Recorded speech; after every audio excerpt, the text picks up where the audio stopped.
கமல்ஹாசன் தயாரிப்பில் ரஜினியின் 173வது படத்தை சுந்தர் சி இயக்குவதாக இருந்த நிலையில் திடீரென சுந்தர் சி அப்படத்திலிருந்து விலகுவதாக அறிவித்தார். இதுகுறித்து சென்னை விமான நிலையத்தில் செய்தியாளர்கள் எழுப்பிய கேள்விக்கு கமல்ஹாசன் அளித்த பதிலை தற்பொழுது பார்க்கலாம்.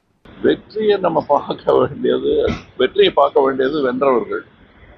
நாம அது நேர்மையா வந்ததான்னு பார்க்க வேண்டியதுதான் நம்மளோட மாபெரும் வெற்றி.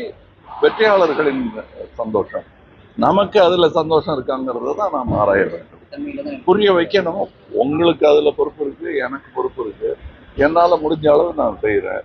நீங்களாம் தயவு செய்து அதுக்கு உதவி பண்ணணுங்கிறது தான் என்னுடைய தாழ்மையான. அதாவது இணையறதுக்கு வாய்ப்புங்கிறது அதான் போட்டிருக்காருல பேப்பர்ல, அதுதான் அவருடைய கருத்து.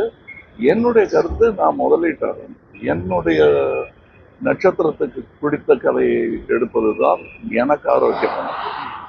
அதுதான் பண்ணி இல்ல, அவருக்கு பிடிக்கிறவர்கள நாங்க கதை கேட்டுக்கிட்டே இருப்போம். அப்போ புதியவர்களுக்கு ஏதாவது வாய்ப்பு இருக்கு, எதிர்பார்க்கிறோம். கதை நல்லா இருக்கணும், அவ்வளவுதான். அதுதான் நாங்க இன்னொரு கதை தேடிக்கிட்டு இருக்கோம். எதிர்பாராததை எதிர்பார்க்கிறோம். வணக்கம்.